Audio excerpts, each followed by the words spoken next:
Muy buenos días a todas y todos. Mi nombre es Valentina Jara y soy parte del equipo de investigación del Centro de Cambio Global UC. A nombre de todo el equipo, les doy la más cordial bienvenida al primer seminario académico sobre la plataforma Atlas de Riesgo Climático organizada por el CR2 de la Universidad de Chile y el Centro de Cambio Global UC. Esta actividad está en el marco de trabajo realizado entre los años 2019 y 2020, que involucró a 27 instituciones de investigación y 103 investigadores. Este proyecto fue desarrollado para el Ministerio de Medio Ambiente con financiamiento de la GIZ de Alemania. Nos encontramos en esta iniciativa para conversar y discutir sobre los resultados de esta iniciativa. Están hoy día con nosotros Francisco Mesa, profesor de la Facultad de Agronomía de la Universidad Católica e investigador del Centro de Cambio Global. También nos acompaña René Garró, profesor de la Facultad de Ingeniería de la Universidad de Chile e investigador del CR2. Y Patricio Winkler, profesor de la Universidad de Valparaíso e investigador de CIDIGEN. Vamos a partir con la presentación de Francisco Mesa. Francisco, te damos la palabra.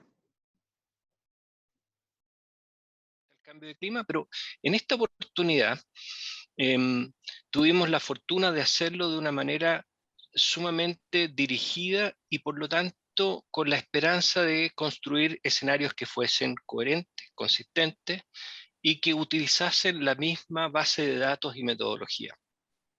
Por lo tanto, creo que ArcClim es una contribución en ese aspecto. Aún no hemos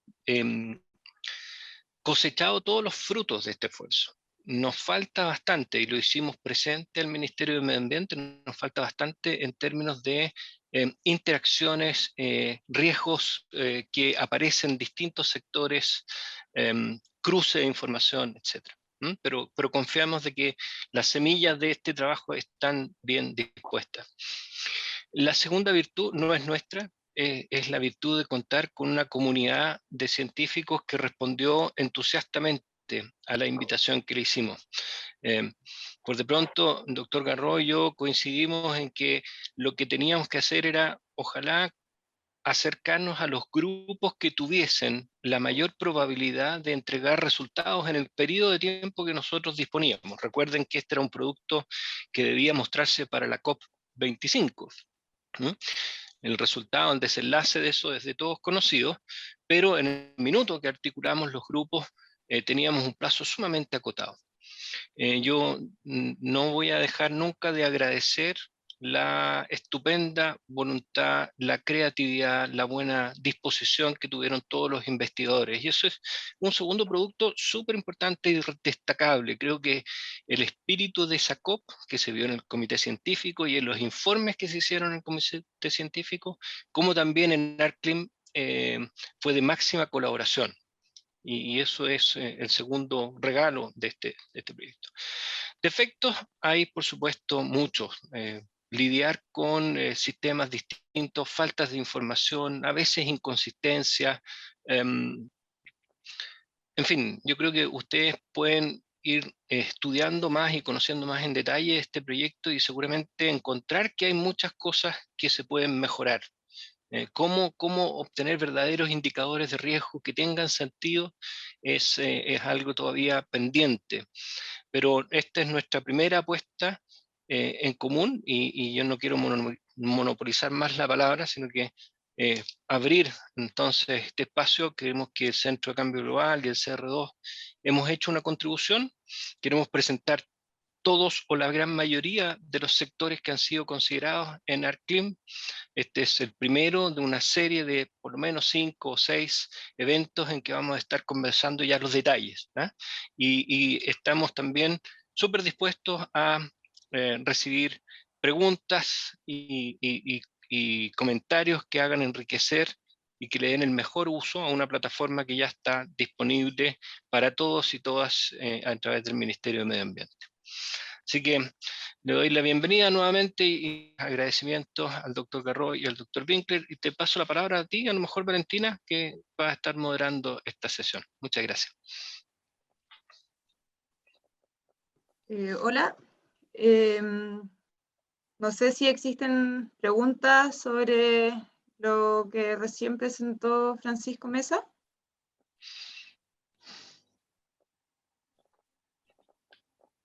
pueden levantar la mano por Zoom o algún mensaje.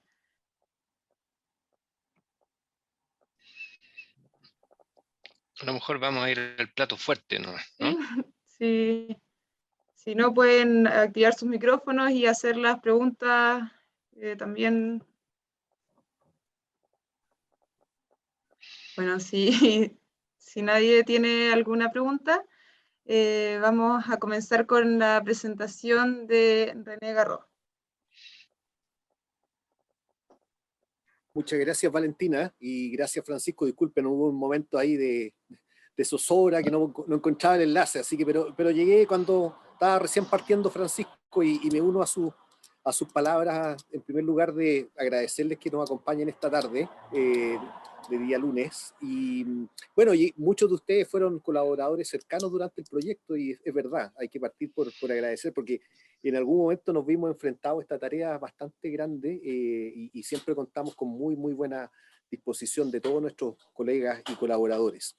Oye, Valentina, tú interrúmpeme, yo entiendo que tengo más o menos, y había hablado un poquito detrás de micrófonos con Francisco, ¿cierto?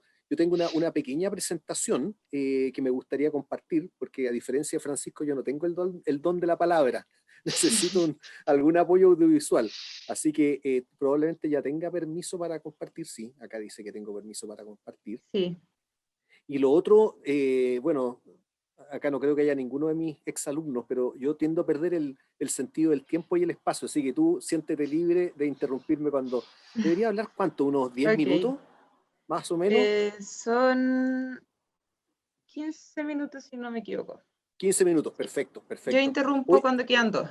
Sí, sí, no, además que yo entiendo de que la idea, bueno, esta es una reunión semiabierta, semicerrada, y todas las preguntas que quieran hacer, bueno, probablemente las hagan al final de la presentación, pero justamente es un poquito de conversación, ¿verdad? Son Bien, 20 entonces, minutos, perdón. mejor todavía, hace tiempo que no me dan 20 minutos. No, pero yo creo que voy a hablar menos de 20 minutos, así que no se preocupen. Okay. Bueno, acá vamos, la verdad que me vino como anillo al dedo porque justo la semana pasada había un seminario del PNUD y justamente me pidieron que hablara un poquito, así que había preparado que es como el condensado de lo que hemos visto en otras cosas. Déjame ver si encuentro aquí el puntero láser, aquí lo encontré. Entonces, bueno, como ustedes saben, el proyecto es Atlas de Riesgo Climático, lo encabezamos junto con Francisco Mesa, Andrés Pica y Susana Busto, que también es del CR2, Andrés Pica, por supuesto, es del Centro de Cambio Global de la Católica. Y también quiero mencionar a mi colega Marc Falvey, porque, bueno, finalmente yo me acuerdo cuando recién partimos con Francisco, yo le decía a Francisco, esta idea de hacer este proyecto me abruma. Pero la manera en que resolvimos eso de no abrumarnos tanto es que esto básicamente es una herramienta, no es el informe final del riesgo climático en Chile. Yo creo que es una tarea que no nos corresponde a nosotros necesariamente. Quería ser una herramienta, entonces esa herramienta además tenía que ser una herramienta más o menos moderna, ¿cierto? No un atlas en papel, que también son muy bonitos, pero lo queríamos colocar de una manera que fuera más o menos interactiva y tratar de sopesar, ¿cierto? De que fuera interactiva y simple, pero que por otro lado pudiera, por ejemplo, la gente acceder a datos, etcétera, que tampoco fuera tan estático que la gente no pudiera trabajar con ello. Así que nos ayudó ahí mucho Marc Falvey de la empresa Meteodata, que construyó básicamente la plataforma web. Lo otro que quería decir de que a mí este año me cuesta hablar de cambio climático y todavía me cuesta porque hemos tenido tantas otras amenazas, ¿verdad?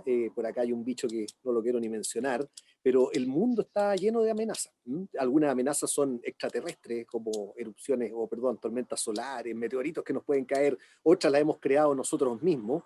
Pero bueno, el cambio climático está ahí y tiene cosas muy malas en comparación al resto de esas otras amenazas. Primero que nada, el cambio climático nos ha estado acompañando y nos va a acompañar por mucho tiempo más, ¿verdad? Por varias décadas, todo el resto del siglo XXI, al menos.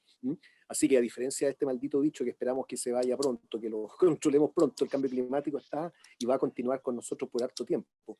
Y bueno, es de carácter global, pero, y ahí viene la gracia de este proyecto, ¿cierto? Si a mí me dicen, oye, le va a pasar algo a los osos polares o a los corales en Australia, se ve como muy lejano, pero no solamente global, sino que también es personal y tiene que ser a ese nivel para que nos empecemos a mover al respecto. Así que es global, pero tiene componentes locales muy importantes y eso es justamente lo que trata de visualizar este proyecto.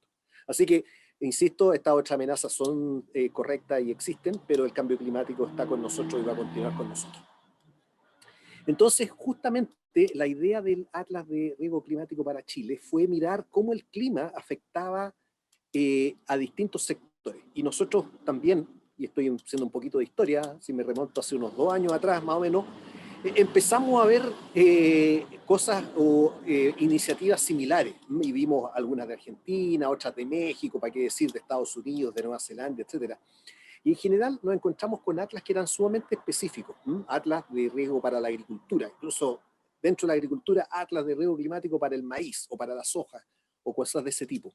Y nosotros nos las dimos de medios patúos, ¿cierto? Dijimos, vamos a ver muchos sectores, porque también ese era un poquito el llamado, recuerden, esta era una iniciativa del Ministerio del Medio Ambiente, con financiamiento del GIZ, así que tratamos de echarle para adelante, como decía Francisco, y ahí es donde hemos mirado una serie de sectores, ya los vamos a recorrer algunos de ellos, pero son tan diversos como, por supuesto, el gran tema de recursos hídricos, y tan específicos como el turismo, y tan grande, ahora de nuevo, lo voy a agrandar, voy a la agricultura, súper grande, y dentro de eso hay muchas cosas que ver, a tan específico como la acuicultura. Entonces vimos que habían una serie de sectores, y además también hay una serie, claro, cuando uno dice cambio climático, uno tiene su idea, pero hay varios niveles en que el cambio climático nos puede afectar y producir riesgo, ¿verdad? Uno es con los cambios del promedio, del clima promedio, el otro son los cambios de los eventos extremos meteorológicos, por ejemplo, marejada, aunque bueno, ese es meteorológico sumado con el océano, ¿cierto? Ahí Patricio Winkler lo va a contar, o tormentas muy intensas. Hasta ahí más o menos lo manejamos. Ahora, también muchos de estos sectores se afectan más bien, por ejemplo, piensan ustedes de que tal vez lo que afecta realmente a la infraestructura vial, más que la lluvia en sí misma, son los aluviones, por dar un ejemplo. Y ahí ya la cosa se complica, ¿verdad? Porque esos son los eventos, llamémoslos ambientales. Por supuesto que están modulados por el clima, pero no es lo mismo. Y en algunos casos sí pudimos avanzar, porque por ejemplo los aluviones tienen una fuerte dependencia de la precipitación. Pero si en el caso de la acuicultura el problema es la marea roja, ¿cierto? No, también sospechamos y olfateamos de que el clima controla la marea roja, pero tampoco es tan directa la relación. Bien. La idea, como la mencionaba Francisco, era desarrollar un conjunto de mapas que fuera más o menos, primero que nada, con un mapa conceptual consistente y una base de datos consistente. Yo creo que la base de datos consistente es la más simple. La parte conceptual, parece que el concepto no es tan complejo, el riesgo, o sea, es complejo porque cada cual lo ve un poquito distinto y además el IPCC ha cambiado un poquito su marco precisamente. Y por lo tanto esta yo diría que fue una de las cosas complicadas de que todos estuviéramos en la misma página con todos nuestros colegas. Los mapas van a informar esa otra característica de diseño, ¿cierto? Queríamos que cubriera todo Chile continental, pero con una resolución espacial muy fina, que en este caso fueron los municipios. Y insisto yo de que fuera una plataforma web que se transformara en una herramienta y esperamos que el ministerio lo potencie como efectivamente una herramienta viva al respecto. Eso eran los grandes objetivos. Las dimensiones, esta es una cosa que hicimos con Francisco justamente y Andrés y Susana cuando ya estábamos por lanzar. Entonces como que resume la línea del tiempo de junio del 2019 a, ¿cuánto dice acá? Diciembre del 2020. Así que fue bastante apretado, un año y medio, y además tenía este hito intermedio que finalmente no se gatilló completamente, pero fue importante. Muchos investigadores, ¿verdad? 93 expertos, varios centros de investigación en Chile y algunos fuera, tengo que decir. Siempre tuvimos mucho contacto con el MMA. Y bueno, los tamaños es grande, tuvimos un montón de datos meteorológicos, generamos indicadores de amenazas presentes y futuras, esos son un montón de terabytes de datos que por ahí los tenemos, ¿verdad? 12 sectores que en conjunto analizamos, y acá ya voy a hablar de las cadenas de impacto, que es lo que realmente es nuestro caballo de batalla, y finalmente no terminamos con un explorador, terminamos con al menos 3 exploradores web, todos bajo la misma plataforma, por supuesto. Ya lo hemos contado un poquito, pero de nuevo, la definición del riesgo es la que es una combinación. Acá aparece un producto, pero puede ser una combinación, ¿cierto? Amenaza climática, exposición y sensibilidad. Y entonces hay dos caminos. Yo soy climatólogo, algunos de ustedes me conocen, y yo me manejo bien en esta parte de la amenaza. Ahora, este es está enfocado en el cambio climático. Ya voy a ir ahí a algunas cosas. Por otra parte está la exposición y la sensibilidad. Y estas tienen, es donde los expertos lo hicimos sufrir, ¿cierto? Y ellos nos hicieron sufrir a nosotros en tratar de que dame la exposición, dame la sensibilidad. Y además, dame el concepto de la cadena de impacto, porque claro, en la mente de algunos grupos era muy obvio de que si pasaba algo con el clima, algo malo iba a pasar. Pero explícitamente, perdón, ahí se movió mucho la pantalla. Por ejemplo, en turismo, ¿qué significa que algo malo pase? Entonces, que va a haber una afectación, por ejemplo, en el número de visitantes. O sea, había que ser muy explícito con cuál era realmente el impacto final de que una amenaza se gatillara. Y también una frase que aprendí, realmente la sabía de antes, ustedes la deben conocer: una cadena es tan fuerte como el eslabón más débil. Se nos ocurrieron un montón de cadenas en el camino y en los seminarios que teníamos había muchas sugerencias de cadenas, pero algunas no se podían hacer porque no teníamos la información, por ejemplo, ambiental, la amenaza ambiental, o porque la sensibilidad era muy difícil de estimar. En turismo tuvimos un par de veces ahí, tuvimos que empujar mucho para que realmente lográramos calcular una sensibilidad o una vulnerabilidad. De nuevo, le insisto, las amenazas meteorológicas, esta parte, si alguien me habla de grados Celsius, milímetros, watts por metro cuadrado, no hay problema que las calculemos. Otra cosa es que cuánto le creemos y cuánta es la incertidumbre que tienen, ¿cierto? Pero están ahí, están los modelos. Cuando ya pasamos a aluviones, la cosa se coloca más compleja, y cuando pasamos, si alguien me dice, mira, mi amenaza para la acuicultura no es la temperatura, es la marea roja, teníamos que tener un sucedáneo de marea roja basado en el cambio climático, porque cuando uno se mete a un modelo de cambio climático no te dice lo que va a pasar con la marea roja, te dice lo que va a pasar con la temperatura y la precipitación. Y ahí los expertos tuvieron que mezclar lo que sabemos actualmente de marea roja, y un ejemplo que estoy dando, para que esa señal de cambio de temperatura y precipitación efectivamente se transformara en un cambio de marea roja. Rápidamente, la parte del cambio del clima, que también parece como la más abordable, tampoco es tan simple, y hay algunas definiciones que sería bueno que recordar. Insisto, nosotros lo que estamos viendo, y para no llevar a ninguna confusión, es el riesgo del cambio climático. El clima ya ha cambiado, y el clima siempre de alguna manera ofrece condiciones que permiten ciertas cosas, pero siempre ofrece también algún grado de amenaza. Pero nosotros lo que estamos evaluando acá es el cambio de algo, el cambio de riesgo asociado al cambio climático. Y para eso había que definir un futuro, y el futuro no quisimos tirarlo muy lejos, lo tiramos a mediados de siglo, ¿cierto? Centrado en el 2050, y como es habitual en estas cosas, se ocupa el escenario más negativo, o uno de los más negativos, el RCP 8.5. Y el pasado, o el histórico, uno dice el presente, pero realmente ya está mirando el pasado, porque miramos el clima promedio 1980-2010, esa era la normal climática. Entonces, por ejemplo, la mega sequía no está dentro de este periodo. Y alguien me decía, oye, pero ¿cuál es el riesgo de la mega sequía? Es que este atlas no mira la mega sequía, mira lo que le va a pasar a Chile a mediados de siglo comparado con lo que ha pasado en la historia reciente.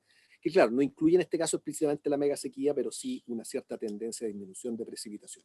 Así que no es tan pasado como mirar la colonia, ¿cierto? Pero de hecho, creo que en el atlas aparece como el histórico reciente o el histórico cercano o algo así. Modelos climáticos, ustedes ya a esta altura ya saben mejor que yo cómo funcionan estas cosas. Uno toma un modelo global, tiene que llevarlo a una escala regional, y tiene varias alternativas. El dinámico, que es el caro y que lo hemos hecho antes, pero te da en general una o dos soluciones, por decirlo así. Y así que optamos acá y lo hicimos con estos modelos estadísticos con corrección de sesgo, perdón. Así que tomamos los 25 modelos globales y los transformamos en una base de datos que está ahí, y ustedes la van a ver en un minuto más, que es de nivel diario y de escala espacial muy, muy fina. El concepto de riesgo no es distinto a la amenaza, ¿cierto? Porque está modulado por la exposición y la sensibilidad. Y esta yo la tuve que aprender, entonces me hice este dibujito, también ustedes lo deben conocer, ¿verdad? De distintas versiones. Pero la exposición es básicamente el tamaño, cuánto está expuesto. Y por ejemplo, el riesgo de inundaciones en 3 ciudades con igual amenaza. En todas partes va a subir el nivel del mar de la misma manera, pero esta es una exposición pequeña, este pueblito acá, comparado con esta exposición de esta ciudad tan grande. Y la sensibilidad es más, en este caso parece fácil agarrarla, pero hay que cuantificarla, ¿verdad? Porque esta ciudad parece que está bien preparada para enfrentar una inundación contra esta que está muy mal preparada. Entonces, esa es otra cosa que tenemos que mencionar, y ustedes de nuevo son expertos, pero a los no expertos les cuesta. El riesgo es distinto a la amenaza, porque la amenaza puede ser grande en todas partes, pero el riesgo va a ser más grande o más chiquitito dependiendo de estos factores de exposición y sensibilidad. Y eso se refleja bien con este ejemplo de bosques, por ejemplo, de incendio. La amenaza está concentrada a las más altas temperaturas, ya son en el Valle Central, y donde más se van a incrementar las olas de calor va a ser en el Valle Central. Pero los bosques, en este caso, perdón, las plantaciones están más bien en la cordillera de la costa. Y por lo tanto, el riesgo está a medio camino entre donde es máxima la exposición y máxima, en este caso, la amenaza. La sensibilidad era un poquito más pareja, así que está a medio camino, como ustedes pueden ver ahí. Entonces alguien podría decir, oye, ¿por qué aquí el riesgo es cero en Melipilla si la amenaza es súper grande en Melipilla? Porque hay pocas plantaciones, sencillamente por eso, no porque no vayan a haber las olas de calor que son susceptibles de generar o de incrementar incendios. O por otro lado, alguien podría decir, oye, acá hay un montón de bosque y no tienen riesgo. Bueno, porque ahí la amenaza es menor. Ahí las olas de calor no van a incrementarse tanto. Esa me la voy a saltar en honor al tiempo. Y con esto ya termino, Valentina. Lo otro que también tenemos que mirar hacia el futuro es que nosotros construimos esta gran cantidad del orden de 55 cadenas de impacto, cada una con su riesgo. Por ejemplo, acá está lo que ya les mostré, el riesgo de pérdida de producción de biomasa forestal por sequías. Y este es el riesgo de pérdida de producción de manzanas. No sé si roja o verde ahí el Francisco nos dirá, ¿verdad? ¿Cómo, si me paro acá en la comuna de Penco o en la comuna, no sé, de Chillán, por decir alguna, ¿cuál es el riesgo de la comuna de Chillán? Aquí coexiste algo de sector forestal, algo de plantaciones de manzana o lo que sea, algo de turismo, y todas tienen un riesgo distinto. ¿Cuál es el riesgo de Chillán en comparación de Pinto o de la que esté más al sur o la de más al norte? Ese para mí es la pregunta que tenemos que abordar en el futuro, en algún momento, porque lo que hemos mirado es riesgo relativo, dos veces relativo en el sentido que es un ordenamiento, y más que relativo, específico a ciertos sectores y a ciertas actividades. ¿Cómo el alcalde nos va, sea cual sea el que hayan elegido ahora, va a saber qué hacer cuando tenga 50 riesgos? Va a haber una planilla con 50 riesgos. Para el que está preocupado de las manzanas a nivel global, este mapa le habla solo. Porque dice, oye, mira, acá es donde hay más riesgo de manzanas, así que acá tengo que meter más capacidad adaptativa. Así que al administrador central le vienen como anillo al dedo estos mapas. Al municipal se le hace compleja la vida porque tiene un montón de riesgo con distintas unidades y por lo tanto habrá que verlo. Nos reíamos con el Francisco de que este es como el riesgo relativo, en lo que le estaba contando, a lo mejor estas son las manzanas, y uno dice, oye, esta manzana, esta comuna tiene poco riesgo, y este es el riesgo forestal en esa comuna en particular, y este se ve súper grande, este niño, ¿cierto? Pero resulta que este es mucho más grande que acá. Entonces, ¿cómo comparamos? Y ahí creo que, aunque yo no soy economista necesariamente, creo que en algún momento hay que colocarle signo peso o alguna métrica común de todo esto. Solamente a los que no lo conocen, dejarlo invitado a visitar ahí el ArtClim, ahí está la dirección web. Y no sé cómo estoy de tiempo, Valentina, porque dependiendo de eso, paro ahora. Estamos bien de tiempo, así que se puede seguir. 2 minutos más y termino, Valentina. No solamente propaganda para el ArtClim. Cuando ustedes se metan, sí que no se han metido, y está funcionando hoy día, efectivamente es como, lo hicimos como bien limpio, estas cosas como medias minimalistas. Y básicamente tiene un mapa de riesgo, que era lo que originalmente prometimos, pero también tiene un explorador de amenaza y tiene algo más que está dentro del acerca de, y ahí lo pusimos más internamente. El explorador de amenaza a mí me gusta mucho, que soy climatólogo, porque pusimos 45 amenazas climáticas. Yo antes había estado involucrado en otros desarrollos, uno que se llama plataforma de simulaciones, y es para climatólogos, o sea, muestra temperatura máxima, radiación solar, cosas muy extrañas. Y la muestra además es una cuestión que le llamamos grilla o raster o todo ese tipo de cosas extrañas. En cambio, el explorador de amenaza, en vez de mostrarle toda la historia y todos los datos, lo que muestra realmente son estos índices o agregados, como por ejemplo olas de calor, olas de frío, precipitación extrema. Entonces, si ustedes no quieren el detalle del día a día o mes a mes, sino que quieren ver estos índices en el presente o en el histórico reciente y en el futuro, esto les viene re bien, porque son índices que tienen son los índices que ocupa la mayoría de las instituciones así como que ven desastres naturales y cosas de ese tipo. Y lo otro es que no solamente lo ofrece uno lo puede bajar los datos en el raster original de 5 por 5 kilómetros cuadrados, y eso es un montón de información, pero también uno puede seleccionar ahí donde dice capa geográfica, uno por ejemplo puede decir comuna, y por lo tanto me baja el índice en comuna, o en centrales hidroeléctricas, o en parques nacionales. Hay que tener más cuidado. El otro día nos pasó de que cuando la unidad territorial, la comuna, es mucho más grande que la grilla, uno está mezclando señales distintas. Entonces, cuando ve la comuna, no sé, me imagino, Antofagasta es súper grande, uno mezcla algo de la señal costera con la señal andina, pero en general anda re bien y permite visualizar, bajar datos, y yo creo que le pusimos harto, bueno, a todos le pusimos cariño acá y a este también. Dentro del ArcClean, y mi colega ahí, no sé si está presente, pero Patricio Plistoff y todo su equipo, ¿cierto?, desarrollaron este tremendo explorador, o sea, ya lo tenían medio desarrollado, y nosotros lo pusimos acá, lo convencimos de colocarlo, ¿no? Y acá, similar un poquito al explorador de amenaza, acá básicamente uno puede explorar la probabilidad de presencia de ciertas especies, y son 440 especies de flora y 110 especies de fauna. Y ahí uno puede jugar con el histórico y el futuro, o bajar el cambio, y también, en este caso creo que solamente está en el raster original, de píxel de 5 por 5 kilómetros cuadrados. Así que uno puede ver, uno selecciona la especie que quiera, en este caso carpintero negro, y ver cómo cambia entre el pasado reciente y el futuro cercano.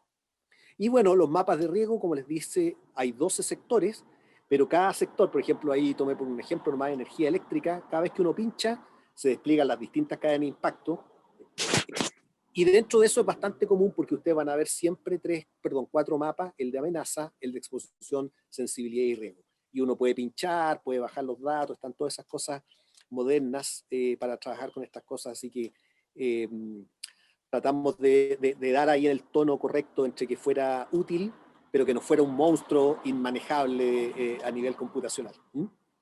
Listo, Valentina y Francisco, nuevamente, y bueno, a Andrés, que ahí que ha estado organizando esto, lo dejo yo por ahí, y me quedo, por si acaso cualquier pregunta, la conversamos, y me quedo, por supuesto, a la presentación del Pato después, de Patricio Winkler. Muchas gracias, René, por la presentación. ¿Existen preguntas? Tenemos unos minutos para hacer preguntas sobre esta presentación. Pueden activar sus micrófonos.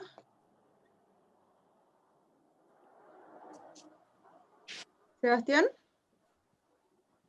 Hola René, hola a todos. Muchas gracias por la presentación, y bueno, muchas gracias por todo el esfuerzo que pusieron con Francisco para llevar a cabo esta tremenda empresa. Una pregunta respecto de cómo qué expectativas podemos tener hacia el futuro en términos de ir agregándole variables a este problema, el tema del viento.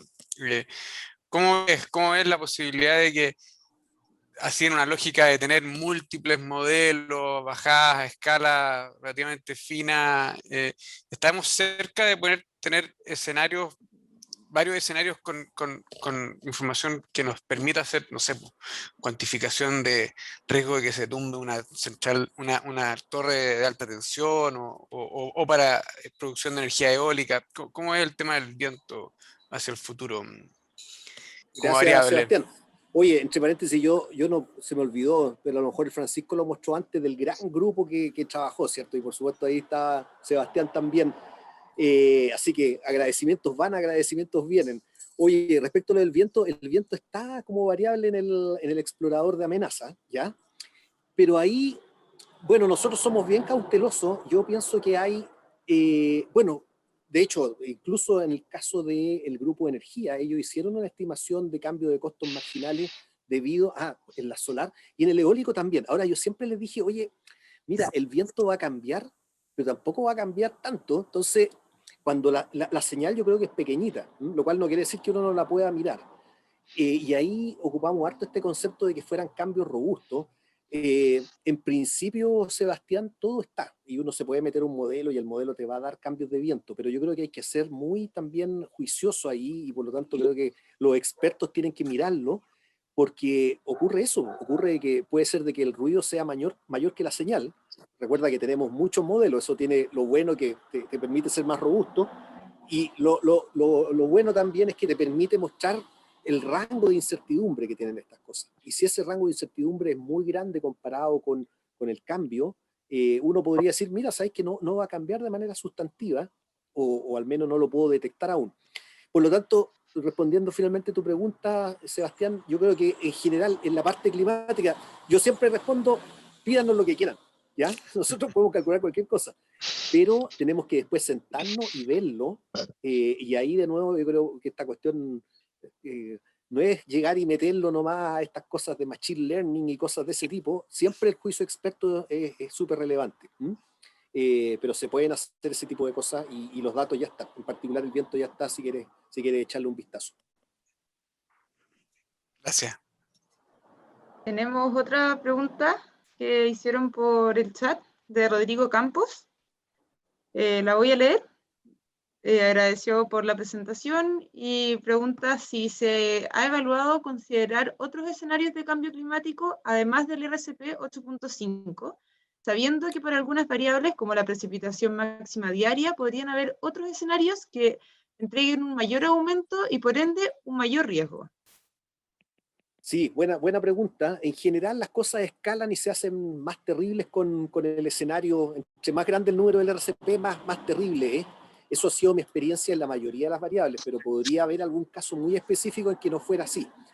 Ahora, yo soy partidario a estas alturas de más bien simplificar el problema, porque claro, uno podría decir, oye, agreguémosle distintos escenarios, agreguémosle, pero yo insisto, volviendo al tema este de que las cadenas son tan robustas como el eslabón más débil. Entonces, yo diría, mira, ¿cuáles son los sectores más sensibles y cuáles son las variables más importantes? Por ejemplo, viento.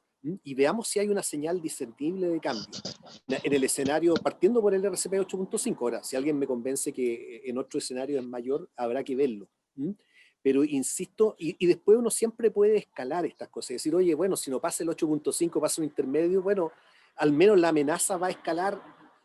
Cuando uno ve estos productos agregados, en general las cosas tienen cierto grado de linealidad. A nosotros nos encanta decir que todo es no lineal, pero no. La verdad que muchas veces en la teoría los grandes números nos indican de que las cosas tienden a ser un poquito lineales.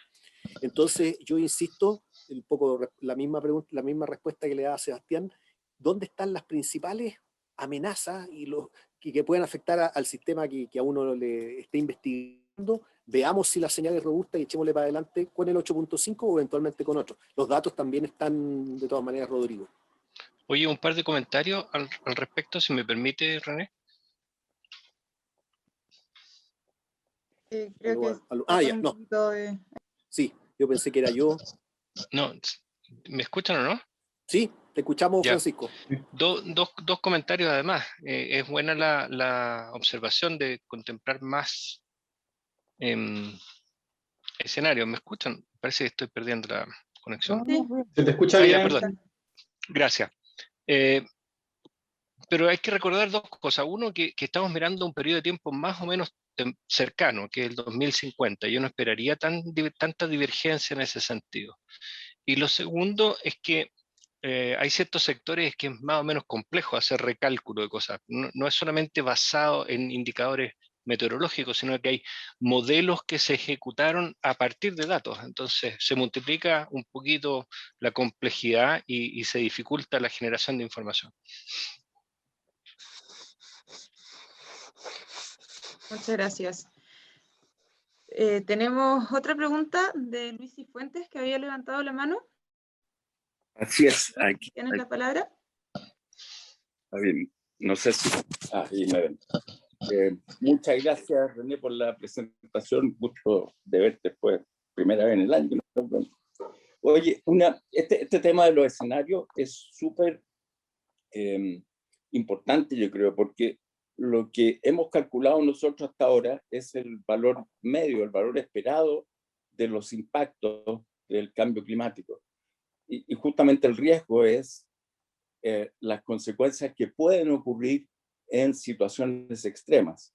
Entonces, tenemos los 20 modelos que te dan diferente distribución de cambios de temperatura, y el riesgo, por ejemplo, sería con un 5% de probabilidad tú tienes que la temperatura va a exceder un cierto nivel, y ese nivel provoca unas consecuencias súper altas. Entonces, yo creo que debiéramos movernos a estimar ese riesgo, en el sentido que son las peores consecuencias que uno puede esperar, pero con una cierta probabilidad. Esa parte no la tenemos metida dentro de la ecuación de riesgo.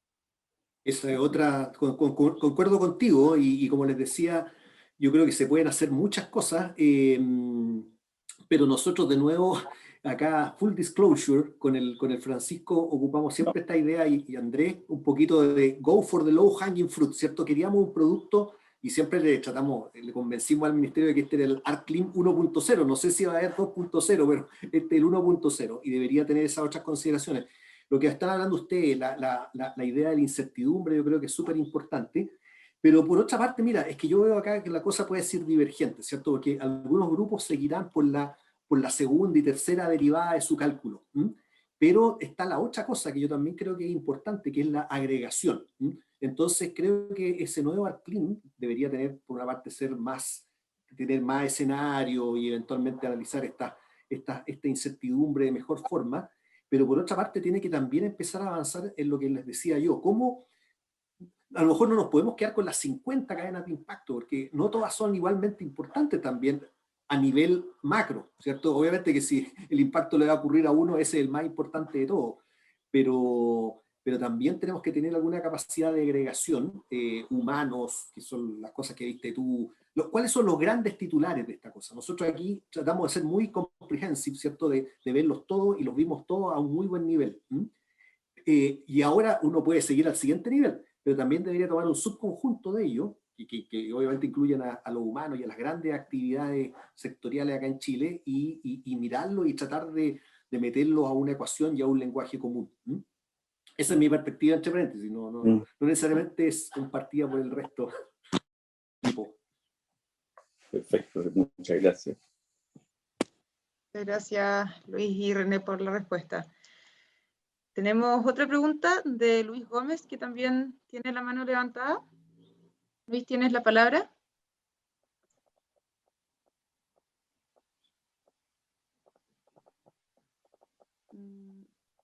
Luis Gómez. Creo que se desconectó. Sí, creo que se acaba de desconectar. También hay una pregunta en el chat de Diego HN. Justo sí. Estaba respondiendo eso. Mira, creo que, igual lo voy a responder por el chat, pero creo que en la web, si uno pincha una variable en un cierto lugar, aparece toda la información, las series de tiempo. Lo voy a verificar en un ratito más, pero tratamos de colocar el máximo, como les decía, sin que se transformara en un monstruo de 1000 cabezas, el máximo lo pusimos ahí en esa página web. Pero le voy a responder después a Diego H. con más detalle. Gracias. ¿Tenemos todavía algunos minutos para otras preguntas? Luis Gómez, ahí. Sí, sí, en realidad no me había desconectado, parece que yo apagué el micrófono. ¿Se me escucha bien? Sí. ¿Sí? Sí. Más o menos, ya. No, la pregunta era cuál habían sido de alguna forma, cuando pensaron en desarrollar la herramienta, uno generalmente piensa en los posibles usuarios. ¿Cuáles eran los usuarios que ustedes esperaban que iban a utilizar esta herramienta? Y lo otro, que una vez habiéndola desarrollado, ¿ustedes creen que esos usuarios que pensaron inicialmente tienen la capacidad para poder utilizar esta herramienta? Y si es no, bueno, ¿cuáles serían los pasos a seguir como para poder, de alguna forma, que esta herramienta no muera como algo más bien como un ejercicio científico, sino que pueda ser algo aplicado? Francisco, disculpa, yo no sé si quieres responder tú. Yo he monopolizado la respuesta, pero te paso esta a ti, si quieres. Muchas gracias. A ver, el diseño de esto es, por supuesto, una respuesta a una solicitud del Ministerio de Medio Ambiente. Pero, obviamente, hay múltiples usuarios que nosotros fuimos de alguna manera identificando. Algunos de ellos se identifican claramente porque son los sectores que están involucrados. Si tú piensas en agricultura, inmediatamente vas a pensar en el ministerio, cartera correspondiente, también los sectores, como el sector lechero, el sector de producción de fruta, de vino, en fin.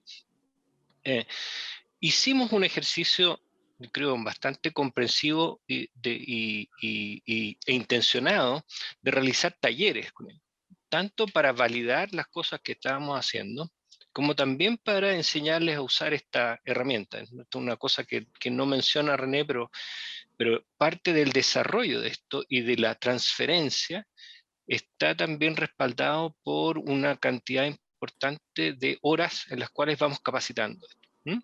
Se me ocurre que también a un nivel más de toma de decisiones, dado que la unidad más pequeña geográfica administrativa que consideramos es la comuna, también hay información relevante para alcaldes, para consejos municipales, que podrían inspeccionar esta herramienta y decir, bueno, cuáles son ahora, ya no desde la perspectiva del sector, pero de la mirada de mi comuna, cuáles son los riesgos que son más importantes y a lo mejor los que yo debiera estructurar una estrategia para hacerle frente.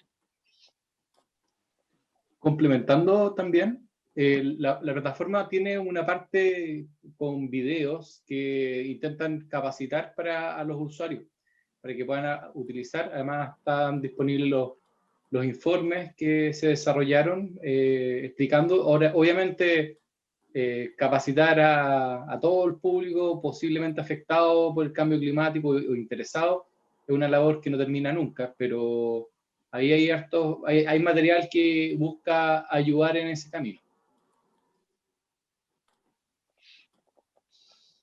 Sí, muchas gracias, Andrés. Se pueden descargar en la página web los informes con la metodología, cómo se llegaron a los cálculos, está todo muy detallado. ¿Existe alguna otra pregunta?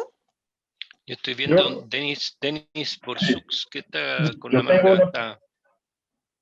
Hola, gracias Elena por la presentación, excelente presentación. Tengo una pregunta sobre el periodo de referencia. Tienes una figura interesante para comparar el futuro y el periodo de referencia al considerar las nuevas normales climáticas anunciadas recientemente. Bueno, podemos esperar algunos cambios potenciales en las proyecciones climáticas, como temperatura o precipitación. ¿Crees que estos cambios potenciales se puedan ampliar en el análisis de riesgo cuando se utilizan estos nuevos normales del clima? Buena pregunta, Denis. Claro, por ejemplo, nosotros antes en Santiago siempre decíamos llueve en 320 milímetros. Ese es como el valor que uno tenía en la cabeza. Y ahora, en unos meses más, cuando la DMC ya empieza a ocupar la nueva normal, van a decir que la precipitación normal en Santiago es 290 milímetros. Ya bajamos de los 300, ¿verdad? Ahora, mira, yo de nuevo pienso que, claro, uno siempre puede actualizar ese cálculo y va a variar un poco, pero yo diría que eso es dentro de es como la parte simple del problema, lo cual no quiere decir que no haya que hacerlo y que tome tiempo y energía. De hecho, también pronto van a salir los CIMIP 6 y uno podría recalcularlo todo.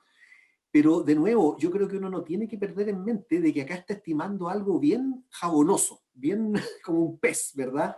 Y ese pez se llama riesgo, ¿ya? Y ese uno se lo pasan y cuesta agarrarlo. La parte climática, yo insisto, con toda la incertidumbre y con todos estos cambios de normales y años más, años menos, CIMIP 5 o CIMIP 6, no va a cambiar radicalmente. O sea, por ejemplo, Chile se va a secar, ¿ya? Eso lo sabemos, buena parte de Chile se va a secar. Y por lo tanto yo seguiría, y los climatólogos vamos a seguir teniendo trabajo en ese sentido y refinando nuestros cálculos y colocando lo nuevo. Pero en cuanto a apuestas, si alguien, estoy hablando con toda la sinceridad, digamos, pienso que lo que decía Luis Cifuentes, ¿cierto? De mirar un poquito las consecuencias de esta incertidumbre en sus cálculos de riesgo y por otra parte el tomar distintos riesgos. Yo insisto, a mí lo que me desvela, todas las noches me desvelo por esto, no me desvelo por esto, pero igual creo que es interesante cómo uno hace hablar los distintos riesgos, 55, 12 riesgos al menos, en una misma unidad territorial, más que seguir dividiendo. También hay otros colegas que quieren ir ya no a la comuna, sino que quieren ir a la unidad censal más básica, ¿sí? Un poco menos que las manzanas. Yo digo, ¿cuál es el sentido de calcular el riesgo de una manzana censal? Si primero que nada, esa manzana censal no va a estar en el futuro. Yo creo que hay que integrar un poquito más. Pero bueno, volviendo a tu pregunta, yo creo que ciertamente que el cambio climático que ya estamos experimentando hace como que la amenaza va disminuyendo, y creo que de hecho por eso es mismo defendible haber tomado ese periodo un poquito más histórico, porque así la señal justamente que yo me refería antes es mayor que el ruido. Pero en algún momento tendremos que actualizarlo también, con el CIMIP 6 y esta nueva normal climática. Las cosas van a cambiar un poco. Gracias. ¿Tenemos tiempo para una última pregunta? Si alguien quisiera levantar la mano o abrir su micrófono.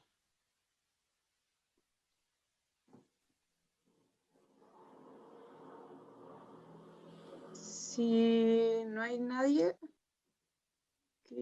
no. Vamos a seguir con la presentación de Patricio Winkler. Patricio, ¿tienes la palabra? Valentina, ¿me escuchas? Sí. Ya, perfecto. Ahí estamos, ¿no? ¿Se ve? Sí, se ve perfecto. Sí, oye, qué entretenido escuchar a René y Pancho, bueno, y a gran parte de las personas que estuvieron también trabajando. Yo lo primero que quería hacer era agradecer desde provincia, desde región, el que dos universidades que son, digamos que las universidades más importantes de Chile, inviten a gente de universidades regionales a participar de estos proyectos que finalmente tienen un resorte local. Así que eso es lo primero. Y lo segundo es que ahí puse una abejita, un poco siguiendo la idea de Maturana, de que la forma en que manejaron el trabajo, el equipo administrativo, bueno, administrativo, ejecutor, lo que sea, no sé, René, Susana, fue extraordinario, fue un trabajo colectivo como de panel de abejita, muy buena onda, siempre súper buena predisposición, sobre todo cuando hablábamos de, por ejemplo, temas tan soporíferos como meter los datos, y ahí estaba Marc para recibirlos y eventualmente ponerlos de una manera fantástica en la plataforma. Así que agradezco mucho, al menos desde región, y probablemente represente a muchas de las universidades que estuvieron involucradas en este proyecto. Gracias por eso. Vamos. Bueno, la participación del grupo de costas, impactos físicos en las costas, viene de un proyecto previo que se hizo ahí con el Centro Cambio Global.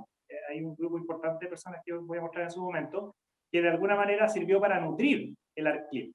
Y a partir de este proyecto, ARCCLIM, y el primero que denominamos S-Costa, han aparecido bastantes vinculaciones posteriores, que yo creo que era una de las cosas que al menos a mí me atraía cuando íbamos a esas primeras reuniones, porque veía que eventualmente se iban a generar algunos cruces que no se dan de manera natural, sobre todo cuando uno está en región.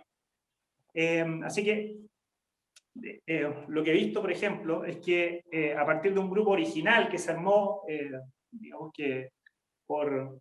digamos que idea de Sebastián Vicuña, no sé, Andrés, ahí en el Centro de Cambio Global para hacer un proyecto para el Ministerio del Medio Ambiente, finalmente han aparecido bastantes ramas, ¿ya? De otros proyectos para la CEPAL, otros proyectos para el Ministerio del Medio Ambiente. Hoy día en la mañana incluso estaba en un taller con gente de América Latina y el Caribe, y hacían referencia al ARCCLIM como una muy buena herramienta de lo que ellos denominan un nivel 2 de análisis de cambio climático, que es correspondiente al uso de índices. Así que de alguna manera es bonito haber participado de este proyecto, y vamos al hueso, porque mucho agradecimiento. ¿Cuáles son los sistemas que analizamos nosotros? La primera pregunta que nos hicimos fue decir, bueno, ¿de qué hablamos cuando hablamos de la costa de Chile? ¿Ya? Personas ahí, no sé, ahí se me aparece Juan Carlos Castilla ahí en la imagen, que es la única persona que veo en este momento. Claro, yo creo que te viene haciendo esa pregunta desde hace mucho tiempo. Nosotros nos hicimos esa pregunta también en su momento, y lo que hicimos fue levantar un inventario de exposición de alrededor de 18.000 elementos que están en los 10 primeros metros sobre el nivel del mar, que eventualmente serían aquellos que pueden ser impactados por el cambio climático. Ahí, por ejemplo, aparecen algunos ríos importantes de la zona central de Chile, pero hay muchos elementos divididos en una serie de sistemas y subsistemas que se podrían analizar, un poco anticipándome a las preguntas que se podrían hacer después. En esta primera versión, lo que hicimos nosotros fue focalizarnos en solamente cuatro sistemas. Los grandes puertos estatales, ¿ya? Y ahí se ve, por ejemplo, una imagen de San Antonio. Lo que nos interesaba y preguntarnos era cómo iba a ser la operatividad futura de esas embarcaciones cuando llegan a puerto, ¿ya? Si van a mejorar, van a empeorar, etc. Otro sistema fueron las caletas de pescadores. En Chile hay alrededor de, 545 caletas de pescadores que identificamos nosotros. No todas ellas están registradas ni reconocidas por el Estado, alrededor de 450, no sé, están reconocidas, pero sí son importantes porque dan un sustento a una actividad cultural, productiva, sustentable, súper interesante, que también, tiene resorte y de alguna manera alimenta al orden de 90.000 familias, 90.000 personas que están involucradas en ese tipo de actividad. El tercer sistema que analizamos son los asentamientos costeros, ¿ya? Y ahí hablamos desde ciudades grandes, como por ejemplo La Serena. La imagen anterior era de Iquique. Como La Serena, hasta caseríos, ¿ya? Pueblos, asentamientos más pequeños, pero son 433, que no deja de ser importante, porque en las costas chilenas hay 100 municipios costeros que tienen que tomar decisiones sobre la gestión costera. Y dentro de esos 100 municipios hay para estos 433 asentamientos. Así que es importante, de alguna manera, abordar el problema. También hay 2 municipios insulares, Rapa Nui, el archipiélago Juan Fernández, etc. Y finalmente hicimos un análisis de la erosión de las playas, ¿ya? Solamente escogimos 45 playas porque había que mirar un poquito más con lupa los posibles impactos futuros. Ahora, estos 4 sistemas se van a analizar, se van a discutir en una futura reunión que es la última de todas, así que no voy a focalizarme en esta parte, sino que me voy a focalizar solamente en la amenaza. Lo que sí, esto forma parte de un complejo trabajo de generación de modelos, modelos a nivel oceánico, que después se analizan a escala regional, incluso local. Para el caso de los puertos, por ejemplo, ya ahí están los 8 analizados. Eventualmente se llega a un mapa de riesgo, que en este caso son elementos puntuales, ¿ya?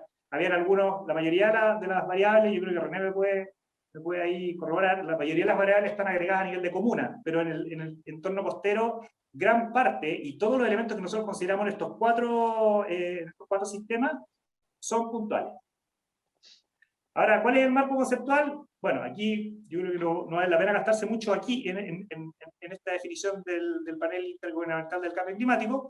Lo que sí me gustaría indicar cuáles son las variables que analizamos nosotros.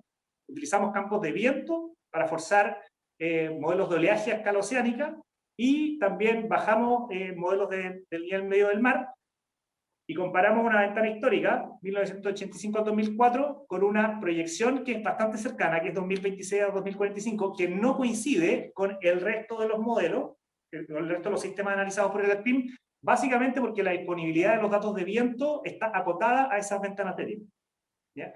Y como les decía, los sistemas expuestos analizados son esos 4 que están ahí, ¿ya? Nos focalizamos hoy día entonces en la amenaza. Para entender la amenaza, por ejemplo, del oleaje, tenemos que hacer modelos globales, puesto que la transferencia de energía o de momentum de la atmósfera al cuerpo de agua se da en todo el océano, ¿ya? Y finalmente lo que nos interesa es entender cómo es el impacto de esas dinámicas a nivel costero. Entonces, las variables que estamos analizando son, por ejemplo, el oleaje. Y ahí se ve, esa es una playa en Mewin, donde el oleaje está rompiendo, ¿ya? Y eso eventualmente genera impacto en estos sistemas. Si existe, por ejemplo, una marejada y además una marea relativamente alta, eso puede generar impactos costeros, y por eso nos interesa saber si esos asentamientos costeros son vulnerables a la inundación, por ejemplo, ¿ya? También nos interesan las evoluciones de las playas, y aquí se ve un videito de una de las playas de Viña del Mar, de la bahía de Viña del Mar, donde efectivamente se ve que no solo la hidrodinámica es altamente variable, sino que la morfodinámica y la respuesta de las playas también es importante. Y viéndola desde la perspectiva a largo plazo, si tenemos incrementos del nivel del mar, eventualmente vamos a tener problemas erosivos, y eso tiene impactos, por ejemplo, en el turismo, ¿ya? Y es por eso que las playas están bajo la aleta de turismo en el ARCLIM, ¿ya? Pero también puede tener impacto sobre la infraestructura, puesto que las playas son un sistema bastante dinámico de disipación de energía de las variables oceánicas. ¿Cómo conceptualizamos este modelo del IPCC al caso específico que nos interesa? Si nos interesa, por ejemplo, el caso de la inundación de asentamientos costeros, ¿ya? Podemos tener una imagen como la de abajo, donde hay un periodo histórico donde se calculan las variables que contribuyen a la inundación, ¿ya? La inundación, la cota de inundación, sería un proxy para evaluar el cambio climático y compararlo entre una ventana histórica y una proyección. En la proyección va a haber incremento del nivel del mar si solamente consideramos que las formaciones cosísmicas o intersísmicas son poco relevantes, cuestión que hay que abrir un paréntesis, es toda una historia, porque Chile, Japón y probablemente Indonesia son de los países más sensibles a deformaciones corticales por efecto del ciclo sísmico, y el aumento del nivel del mar no se puede analizar por sí solo, hay que meter esta otra variable. ¿Ya? Ahí vienen todos los conceptos de múltiples amenazas y cosas por el estilo. Pero bueno, esa es la forma en que nosotros lo llevamos a la variable inundación. Lo mismo vamos a hacer con los puertos, con las playas, etc. Cambia un poco la forma en que se evalúa el impacto, pero esencialmente es eso. Ahora, el cambio climático obedece a, bueno, y aquí René probablemente se peine o nos peine a todos juntos respecto de las propiedades caóticas no lineales que tiene la atmósfera. Y bueno, y si nosotros estamos haciendo proyecciones a futuro, claro, necesariamente estamos en un sistema que no es predecible 100%, depende de las condiciones iniciales, condiciones de gobierno, falta de comprensión, qué sé yo, de la naturaleza, de la física, lo que sea. Así que lo que se hace finalmente, a diferencia de un sistema determinístico, es correr muchos modelos, ¿ya? Entonces, en el caso particular del oleaje, aquí lo que se ve arriba es una selección de un modelo que se analiza y se hace su media, que puede ser una medida espacial, temporal, etc. ¿Ya? Y se comparan esa media a nivel histórico y la proyección, y la diferencia entre esos dos se atribuye al cambio climático. Ahora, ¿cómo ese modelo es solamente una representación, una de todas las posibles representaciones del clima futuro? Hay que hacerlo con muchos modelos. Y eso es lo que aparece acá abajo, donde, bueno, ahí aparecen los modelos de oleaje generados a partir de los escasos modelos de viento que tenemos disponibles en la actualidad. El por qué son tan escasos es básicamente porque la variable viento consume mucho espacio, es una variable vectorial, ¿ya? Y además se tiene que resolver, para resolver en forma adecuada, con un intervalo de tiempo muy corto. Y si se le compara, por ejemplo, con el nivel del mar, el nivel medio del mar es una variable que se puede almacenar, por ejemplo, con un dato al mes y además es escalar, ¿ya? Así que ese es el problema que tenemos hoy en día con los vientos, y bueno, con el caso de la variable nivel del mar, sí tenemos mucho más modelos. Veamos algunos resultados. Lo primero es mirar hacia atrás y luego tratar de hacer la proyección a futuro. Lo que se muestra acá son los cambios en el nivel del mar en 3 de las estaciones importantes que tenemos de larga data de mareógrafos en Chile, Antofagasta, Valparaíso y Talcahuano. Y ahí vemos que efectivamente, por ejemplo, en Antofagasta tenemos un descenso relativo al nivel del mar, porque la hipótesis es que el terreno se está levantando más rápido que el nivel del mar. ¿Ya? Entonces, localmente lo que hay es un descenso. Y eso se ha visto en Arica, en Iquique y en Antofagasta. Entonces, ojo, nivel del mar no se puede analizar en forma individual sin considerar el ciclo sísmico. ¿Ya? Una serie de tiempo como la de Talcahuano, por ejemplo, claro, esa ya se comporta de manera más equivalente a lo que se podría ver a nivel mundial. Las deformaciones verticales asociadas a los terremotos pueden llegar a ser de 3 hasta 5 metros, o sea, eso ha sido muy documentado, y también la variabilidad climática, que es una cosa que no consideramos, puede ser importante, ¿ya? 40 centímetros puede aumentar el nivel del mar en un año niño, 30 centímetros puede bajar en un año niña, así que también son variables que no están resueltas y que se podrían eventualmente incorporar a futuro. A futuro, lo que hicimos fue utilizar esas proyecciones, y aquí hay algunos ejemplos de las medianas para algunos de los puertos en cuestión. Ahí está mi cabro chico, y que ahora ya se pegó el estirón, así que esta lámina ya no sirve, tiene una cabeza y media más, pero está escalado con el gráfico. Y uno dice, bueno, 1 metro no es mucho, la vertical no es mucho, pero cuando está en territorio bajo, es importante, porque el que se eleve el nivel del mar 1 metro implica que las dinámicas también ocurren 1 metro más arriba, así que no es solamente un offset, no es un desplazamiento solamente geométrico, sino que también es físico, ¿ya? Ahora, respecto al oleaje, claro, lo que hemos visto es que ahí lo que se muestra son la cantidad de eventos extremos desde el año 80 hasta el año 2015, por bueno, cada 2 grados de latitud en todo Chile, ¿ya? Y lo que hemos detectado es que efectivamente hacia atrás los eventos extremos de oleaje o marejada, póngale como quiera, han ido incrementándose. Y al futuro, bueno, también tenemos cambios importantes, y yo creo que el resumen simple, a todo esto aquí a mano izquierda hay una realización de un modelo que corre en forma simultánea a partir del cual se pueden generar estos modelos que están a mano derecha. Los modelos de arriba de viento son datos que nosotros bajamos, descargamos, y los datos de oleaje son datos que generamos, ¿ya? Lo importante es indicar de que, y a lo mejor tiene algo que ver con lo que decía Pancho, es que los cambios a mediados de siglo, 2026-2045, en el oleaje no van a ser tan importantes, ¿ya? Para las condiciones medias. Las condiciones extremas sí, eventualmente pueden ser un poquito más extremas, ¿ya? Y cosa que no hicimos acá tampoco, pero lo hicimos después, a fines de siglo, las condiciones de oleaje en la zona central de Chile van a ser mucho más suaves, no mucho más suaves, van a ser más suaves, ¿ya? En las condiciones extremas también eventualmente van a ser más suaves, producto de la deriva hacia el sur de todo el sistema climático, que hace que finalmente los sistemas frontales vayan pasando cada vez más al sur en términos promedio. Ahora, bueno, hay información respecto del tipo de resultados. Por ejemplo, sabemos que los oleajes van a venir más desde el sur, van a girar un poquitito más hacia el sur, van a tener alturas que no van a cambiar mucho, y los periodos sí van a ser más grandes porque las olas van a ser más antiguas, ¿ya? Mientras más viejitas las olas, más largas son. Y eso va a tener consecuencias en lo que nos interesa evaluar. Por ejemplo, si quisiéramos evaluar a nivel local, ¿ya? Este es el caso de la Bahía de Valparaíso. Quisiéramos evaluar el sobrepaso es la cantidad de agua que pasa sobre una estructura. Lo que necesitamos es saber cómo va a ser ese oleaje y también cómo va a ser el nivel del mar en el futuro. Y ese sería un proxy, de nuevo, de impacto parecido a la cota de inundación, ¿ya? O sea, podemos calcular la cota de inundación hasta dónde llega el agua, o cuál es la cantidad de agua que pasa, porque eso es fundamental para definir cosas como esta. Y bueno, y aquí esta imagen de la derecha, a mí me gusta mostrarla porque esa es el antiguo Caleuche. Mi viejo tenía la oficina ahí, no sé si se ve el cursor, pero mi viejo tenía la oficina ahí, y después de una de estas marejadas,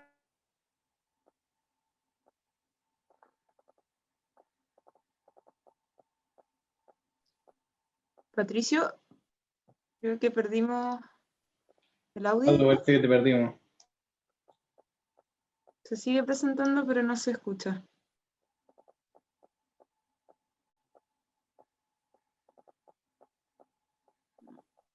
Se fue. Ahí dijo que se cortó.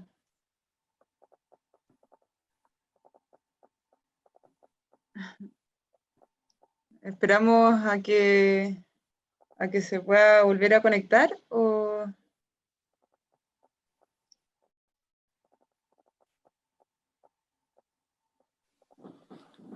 Sí, esperémoslo un poquito.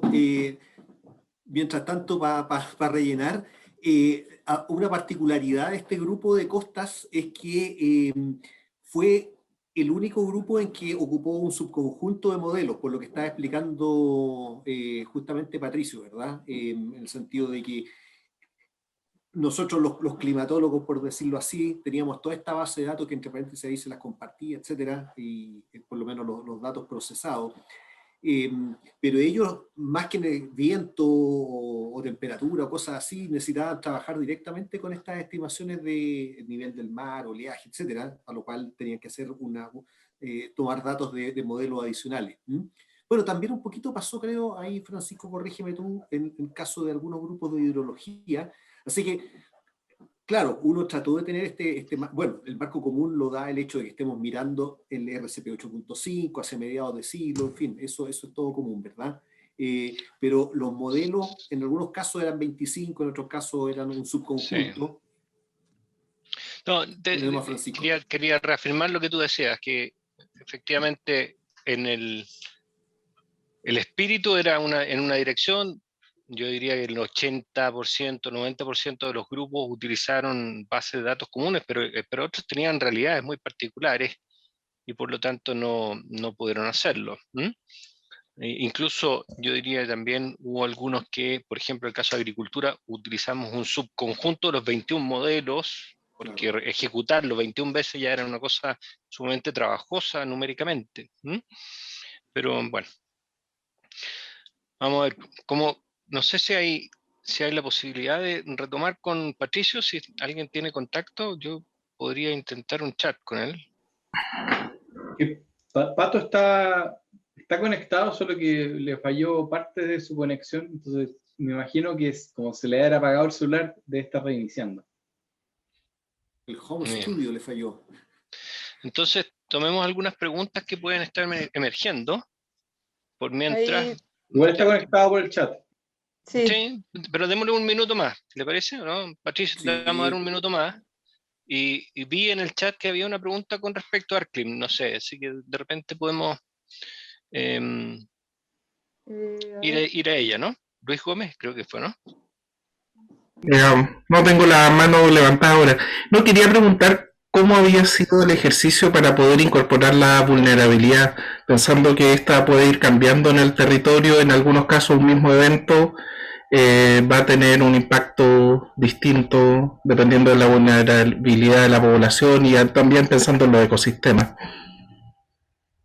Es una buena pregunta, Luis. Yo, en general, a ver, una de las complejidades de ArcClim era qué es lo que tú consideras fijo y qué es lo que tú consideras móvil o dinámico, digamos. Cuando tú hablas de un atlas de los riesgos asociados al cambio climático, trata de dejar el resto de las cosas no tocadas. Por ejemplo, los niveles de exposición seguían siendo lo mismo y podrían ser distintos en el futuro, ¿verdad? Y lo mismo ocurre con el tema de vulnerabilidad. Aquí un pequeño disclosure en este sentido. Tuvimos algunas dificultades con el Ministerio de Medio Ambiente porque el Ministerio de Medio Ambiente nos instaba a que metiéramos adaptación dentro de esto. Más bien ellos, después entendimos que ellos querían más bien capacidad adaptativa, que es ligeramente distinto y es una precondición. Pero yo cuando lo escuché la primera vez dije, mira, eso ya también es muy difícil de modelar y eso tiene que ver con vulnerabilidad y con sensibilidad, ciertamente. Entonces, hasta cierto punto yo te diría que es un ejercicio un poquito más rudimentario esto, que no está admitiendo cambios en la susceptibilidad, en la vulnerabilidad en función de capacidades de adaptación implementadas.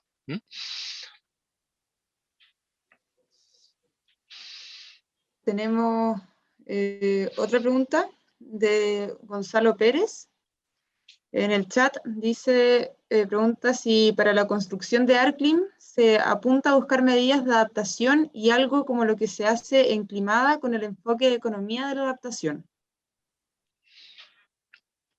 Yo creo que está relacionado a lo que comenté anteriormente.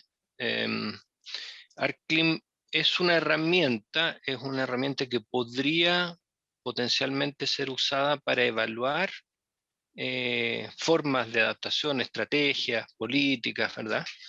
Pero no está actualmente implementado ni hay mayores análisis a este respecto. Creo que en algunos sectores podría ser relativamente simple si tú quieres ver cuál podría ser el efecto de alguna medida de adaptación y cómo cambia el riesgo siguiendo las mismas estructuras, el protocolo de tratamiento de los datos, las mismas clasificaciones que hicimos, etc. ¿no? Yo creo que tiene todo como para transformarse en una herramienta en ese sentido. Para abundar más en eso y relacionado también con la pregunta de Luis Gómez, mira, yo diría que de nuevo, pensé que había aparecido el... Ahí recuperé el audio. Ahí lo recuperó. Muy bien, muy bien. Patricio. Oye, pero justo estaba respondiendo una cosita, al tiro te devolvemos el micrófono. Pero no, la vulnerabilidad yo diría que es o sensibilidad, que es más bien lo que se evaluó, ¿cierto? Es la parte más compleja o una de las partes más complejas del análisis, así que ahí lo podemos discutir más. Pero claro, esa es una sensibilidad que depende del sector, de la amenaza y del lugar geográfico. Así que efectivamente no hay una vulnerabilidad nacional, ni mucho menos, sino que es múltiple en el sentido de que depende de todas esas cosas. Y ahora sí volvemos a Patricio Winkler. Volvemos a la presentación de Patricio Winkler entonces. ¿Habían preguntas o no? Que no alcancé a escuchar. A todo esto tenía cargando el teléfono.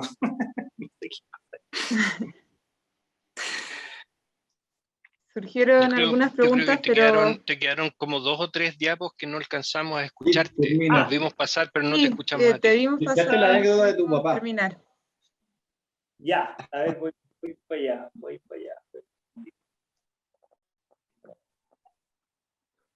quedamos en que algo pasaba en el Caleuche. Sí, Pato, que la oficina estaba en el Caleuche, claro. junto con la Pincoya.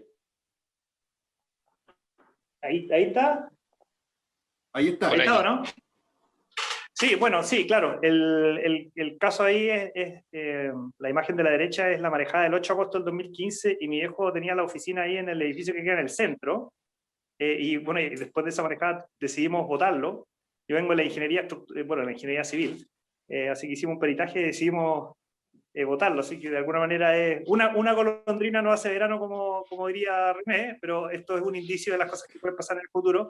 Y ahí es súper importante ver el tipo de manifestaciones que tienen este tipo de fenómenos en la costa. Por ejemplo, se cortó el camino, el Merval, que es el metro regional Valparaíso entre Santiago y Valparaíso, y ahí se ve que efectivamente está completamente inundado. Hubo también cortes en las líneas de alumbrado público. El agua llegó hasta el camino, hasta la avenida España, incluso ahí se ven unas defensas que están desplazadas.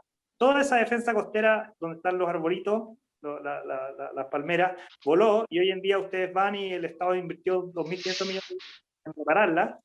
También hubo daño al mobiliario. Entonces, ese tipo de cosas eventualmente en el futuro van a ser cada vez más frecuentes, pero principalmente por el incremento en el nivel del mar, más que por el efecto del oleaje, porque como decía en algún momento, el oleaje extremo va a tender a suavizarse a fin de siglo. A mediados de siglo vamos a estar en una situación intermedia, donde tenemos 15, 20 centímetros, un poquito más de agua que el histórico, y las olas van a ser un poquito más grandes. Pero a fin de siglo las olas debieran ser, las extremas en particular, un poquito más suaves, pero con, no sé, 1 metro de columna de agua más, y ahí viene la duda de si va a ser 1, 60 centímetros, lo que sea. Hicimos proyecciones con cierta incertidumbre por los rangos que nos dan los modelos, pero eso tampoco está incorporado en el ARCLIM. Y yo también tomo lo que dice René, y es que claro, hay otro tipo de productos que se tienen que desarrollar en forma específica para responder preguntas puntuales como, por ejemplo, el impacto sobre un sistema costero como ese.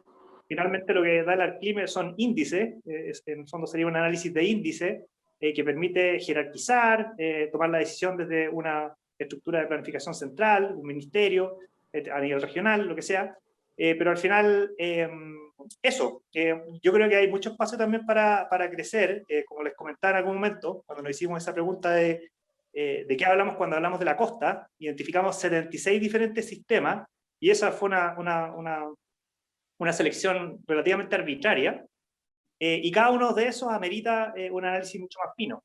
Por ejemplo, el sistema eléctrico, el sistema de infraestructura costera, portuaria, los polígonos industriales. Yo creo que una de las cosas que es súper interesante desde la perspectiva del uso de la herramienta es que te permite tener una visión integrada de diferentes sistemas que confluyen en el mismo territorio. Y eso es fundamental de cara a la planificación integrada de una cierta zona. Por ejemplo, una bahía como la de Quintero, etc. Así que esa visión sistémica también es bien atractiva. Pero bueno, claro, por el momento está solo a nivel de índices normalizados también para poder hacer comparaciones. Eso. Muchas gracias, Patricio. Tenemos unos minutos de preguntas sobre la presentación de zonas costeras. Pueden activar sus micrófonos, levantar la mano.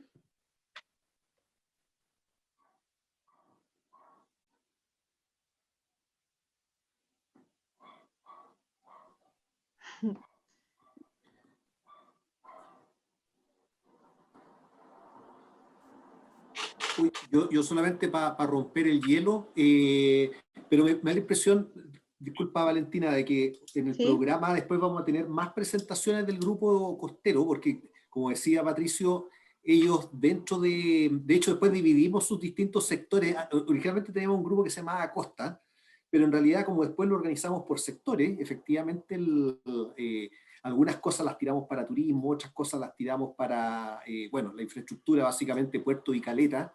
Entonces, es más que nada una pregunta para ti, Valentina, o para Patricio. ¿Tenemos otra presentación más adelante específica de zonas costeras o esta es la general? Hasta donde yo tenía entendido, teníamos esta que era la general y luego teníamos una parte de preguntas transversales sobre todo lo que se ha hablado hasta ahora. De acuerdo. Sí, gracias. pero René, mira, ¿Sí? la idea de esta presentación era hablar de las amenazas. Claro que sí. La componente amenaza Así es. La última sesión, que no recuerdo la fecha, no sé, será como un mes más, ahí vamos a hablar específicamente de los 4 sistemas analizados: los puertos, las caletas de pescadores, los asentamientos costeros y las playas. Y Eso vamos a... es lo que tenía en mente. Vale, vale. Eso. Perfecto, gracias, Patricio. ¿Puedo hacer una pregunta? Sí, Juan Carlos Castilla.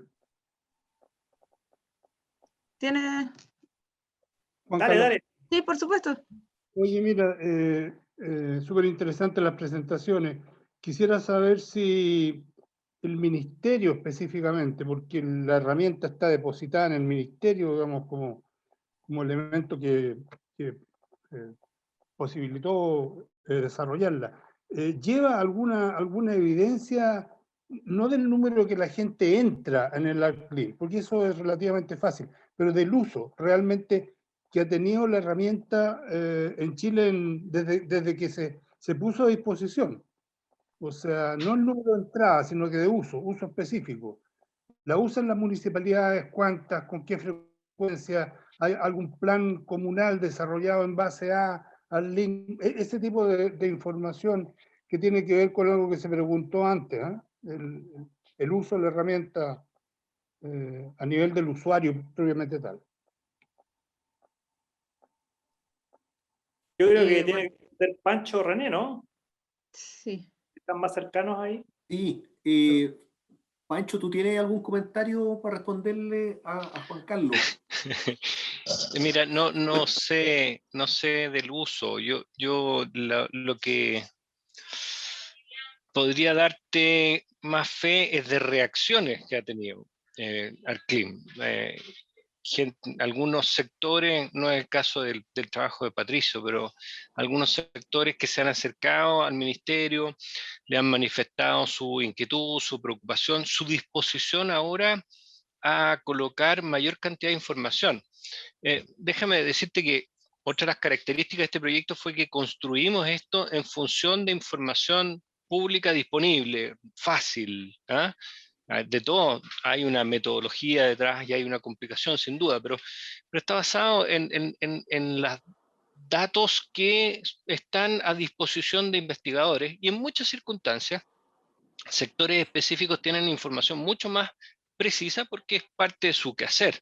Entonces, en el caso de minería, por ejemplo, que podemos comentar más adelante, pero en el caso de minería hubo un acercamiento, se habían utilizado los datos, pero querían refinarlo, querían que se recalcularan ciertas cosas con data que estaba proveyendo el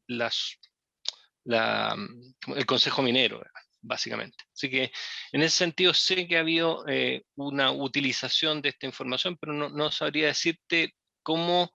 Y sería bueno transmitirle al Ministerio de Medio Ambiente que llevaran algún tipo de registro de la utilización de esta herramienta para otros estudios o para el diseño de políticas públicas. Sí, Concuerdo sería con interesante poder Francisco. tener un registro. Sí, concuerdo. Y de hecho una pregunta recurrente en esa cosa que les decía yo del seminario del PNUD, justo me preguntaban eso y claro, nosotros somos los desarrolladores y tenemos es como nuestra criatura, ¿verdad? Entre todos los que trabajamos ahí, así que nos interesa que se utilice y que se bien utilice, pero claro, el ministerio es el que debería llevar, no solo, como decía Juan Carlos, una contabilidad de visitas, que eso sí lo tiene, sí se puede saber, pero de hecho ellos deberían ser los primeros usuarios, ¿cierto? Porque en parte está comprometido para trabajar con la NDC y una serie de otras cosas.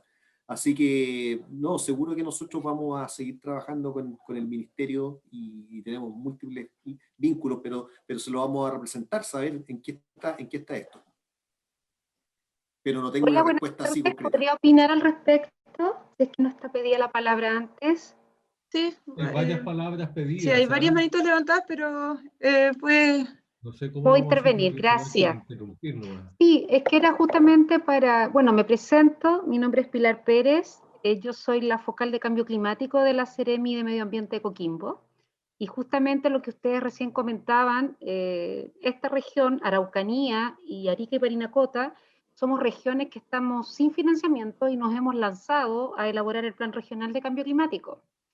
Lo bueno que en estos territorios tenemos casas de estudios, universidades, en este caso Coquimbo está trabajando con el SEASA, y justamente estamos revisando todas las cadenas de impacto para la región, Estamos además analizando cuáles van a ser las prioridades en materia de definiciones con respecto a las subcomisiones. Entonces el ARCLIM se ha transformado en la herramienta práctica y al momento de navegar, incursionar en las amenazas, nos damos cuenta que nos faltan muchas amenazas a escala comunal y que claramente investigadores que son especialistas, eso es lo bueno de trabajar con colaboración con interdisciplinario, porque tenemos desde climatólogos hasta expertos en temas de océano, pero también estamos trabajando fuertemente con el INFOR, donde ya hay una línea de base y cartografía de trabajo en materia de certificación, y también con mapeos en áreas de restauración.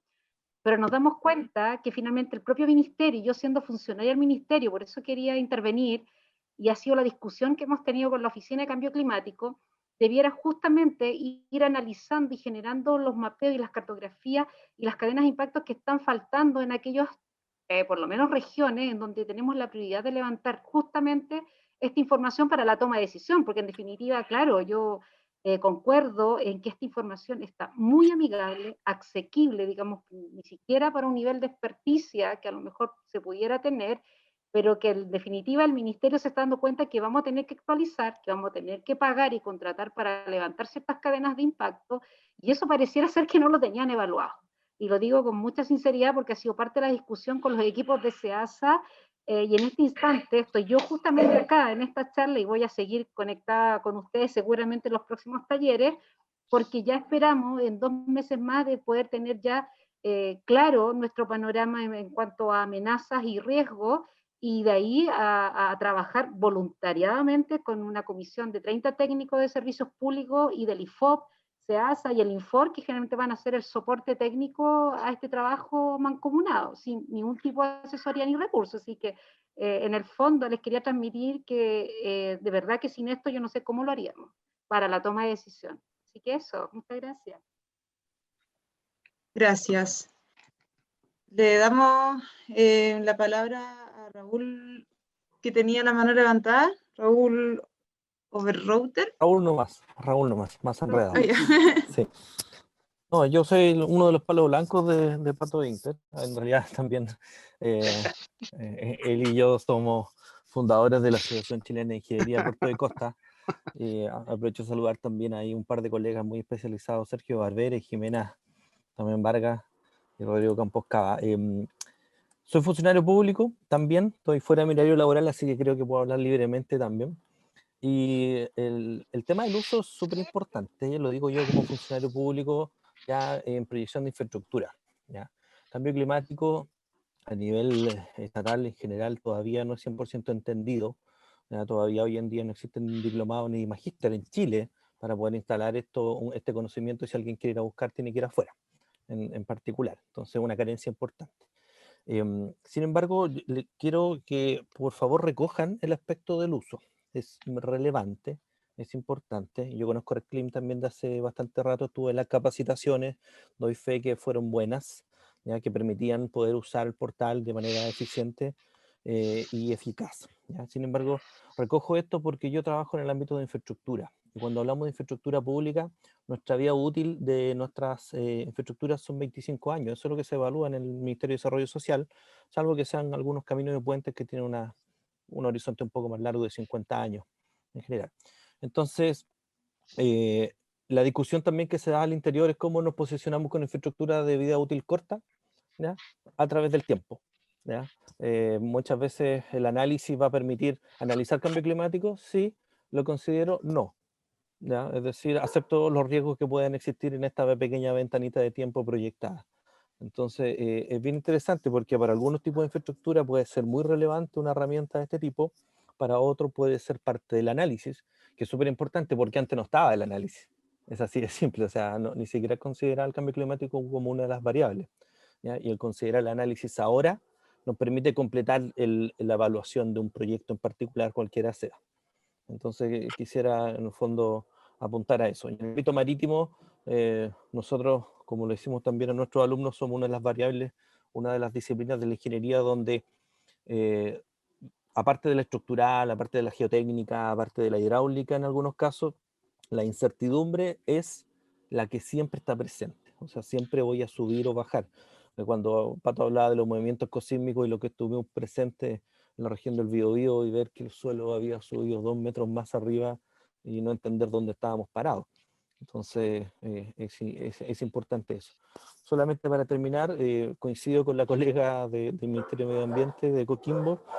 Para algunos ha sido una herramienta muy importante y quizás el mea culpa está en el ámbito estatal también, para que entre los ministerios conversemos un poquito más. Ese es un comentario generalizado para todos. Así que gracias. Muchas gracias, Raúl.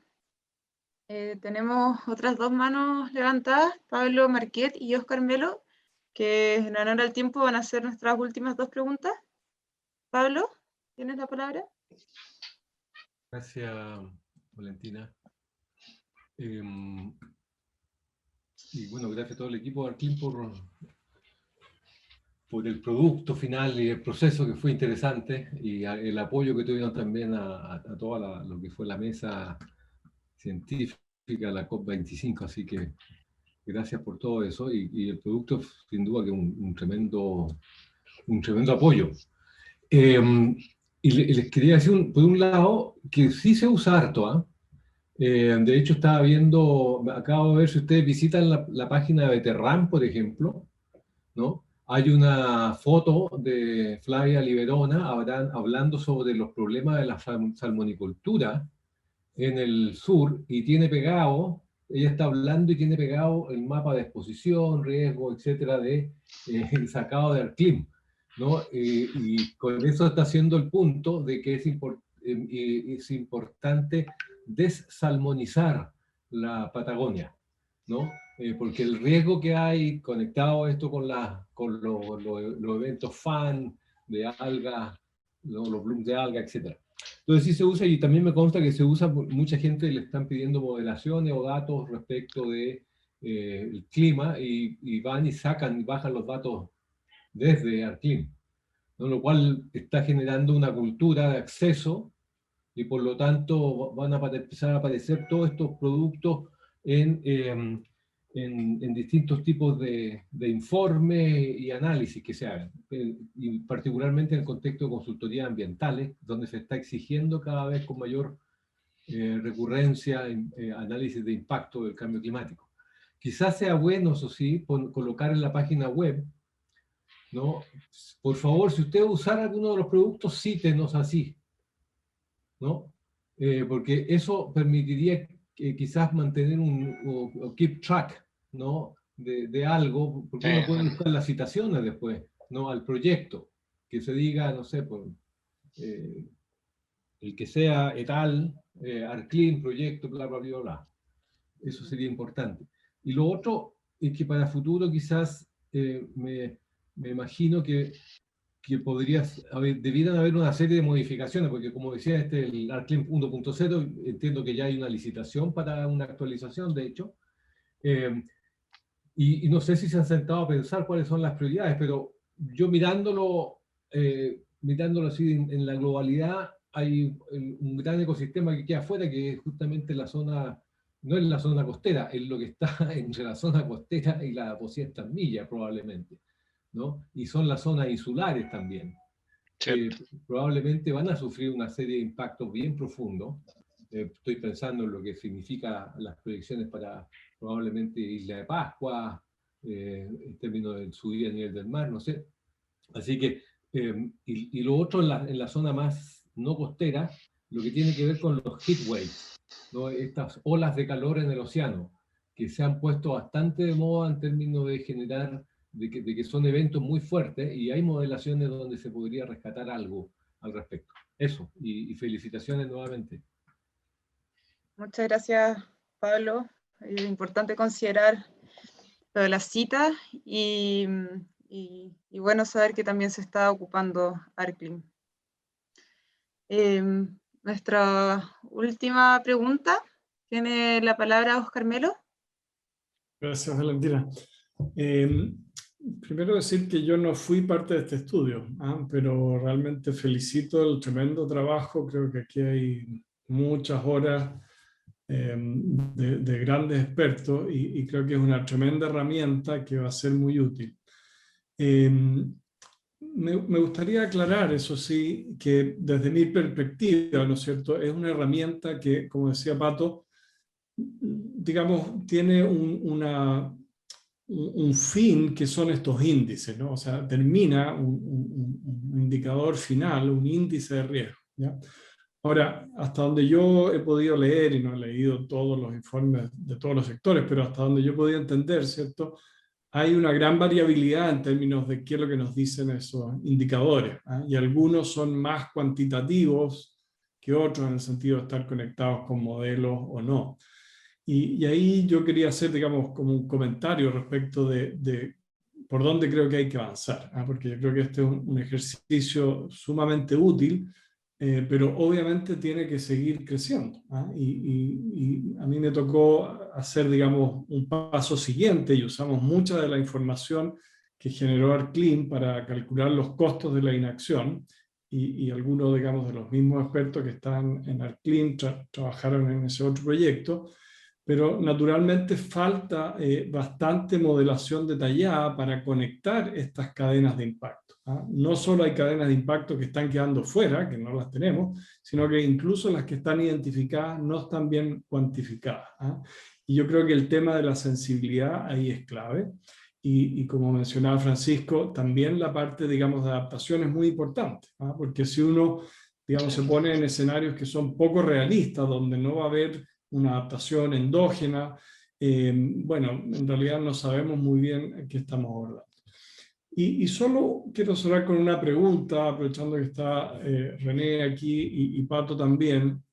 Yo no tengo muy clara la respuesta a esto, pero una de las dudas que surgió mirando todos estos datos es cómo se aborda la consistencia de los downscalings, de los distintos downscalings, de los modelos globales de circulación a las variables climáticas acá en Chile.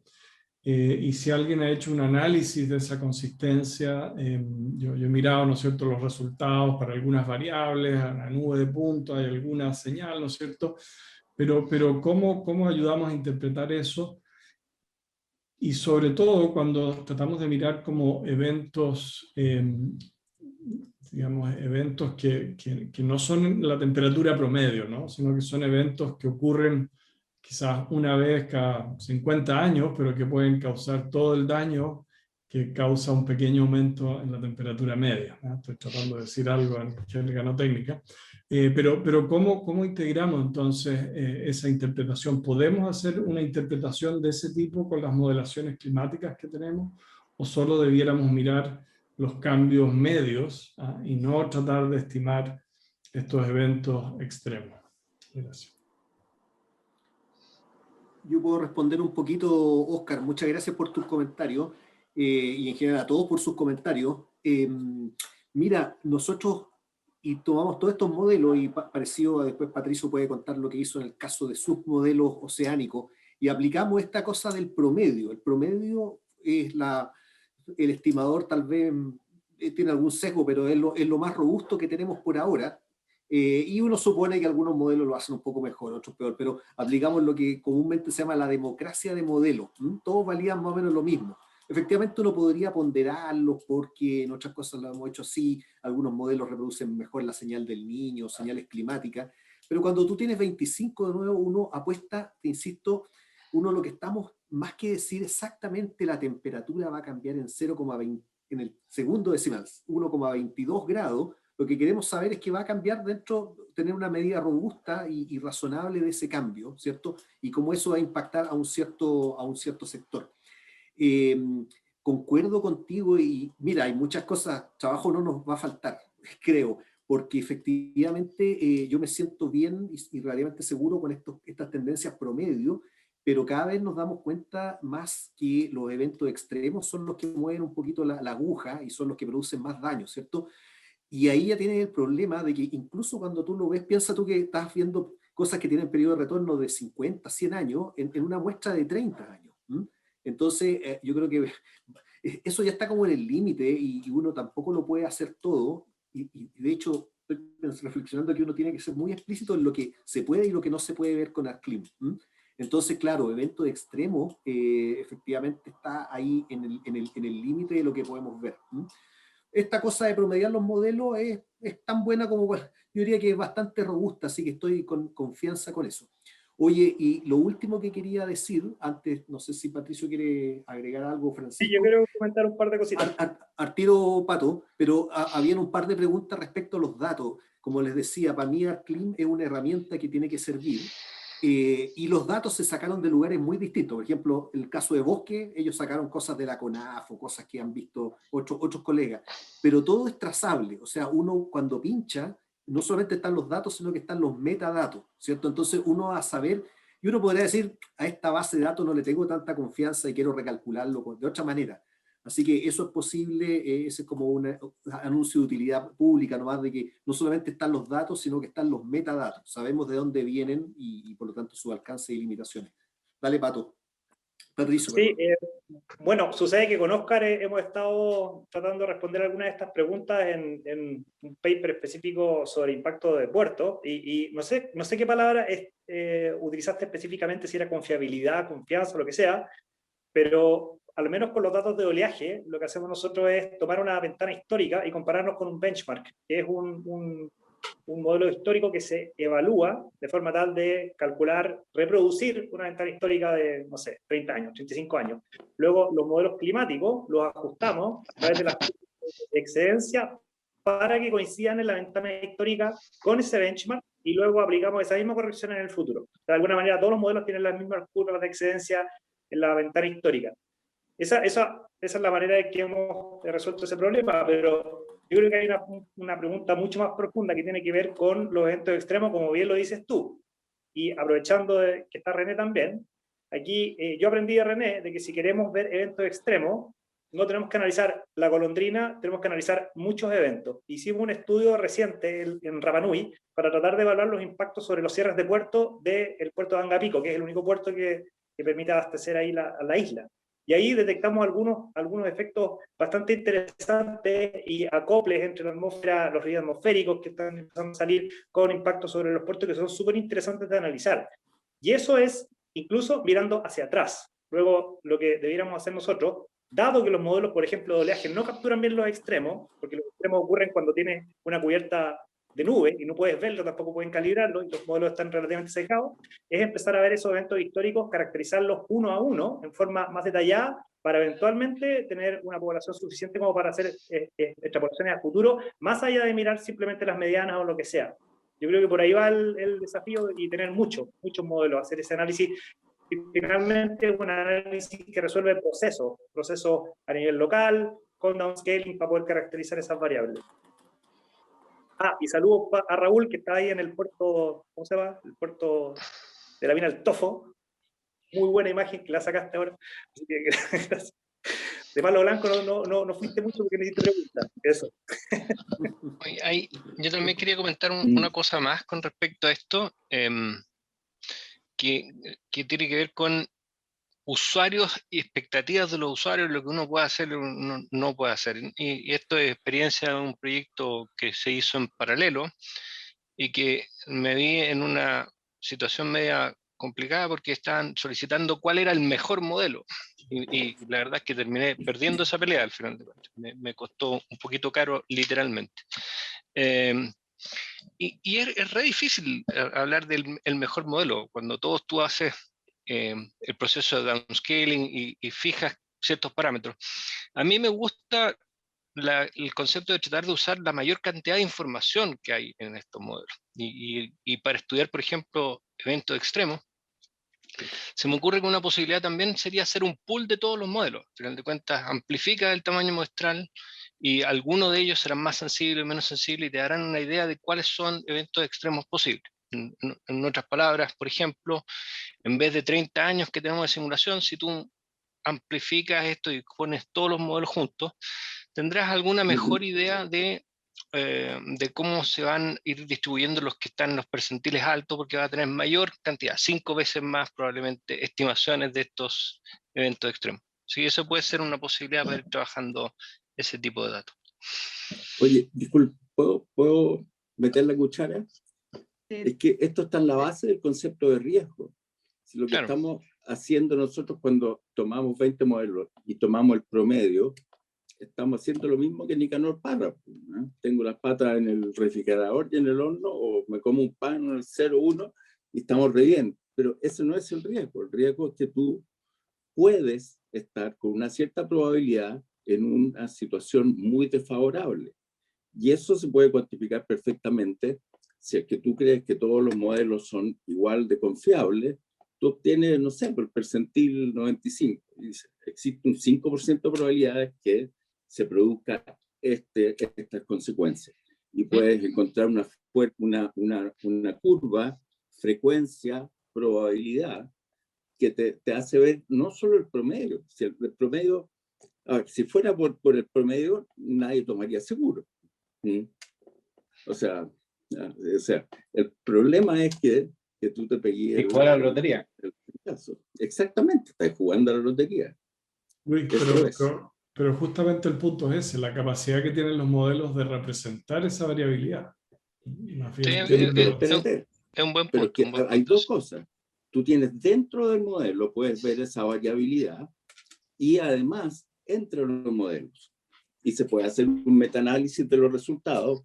Por ejemplo, los modelos que tienen menos variabilidad, tú puedes asumir que son mejores en términos de ese indicador y hacer un metaanálisis. Entonces, ahora, si crees que todos son iguales, es básicamente la distribución de frecuencia de observaciones con la misma probabilidad.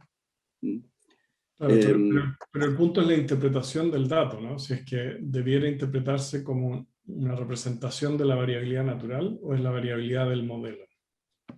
No, porque, a ver, si tú, por ejemplo, estás proyectando el promedio de las temperaturas máximas el 2050.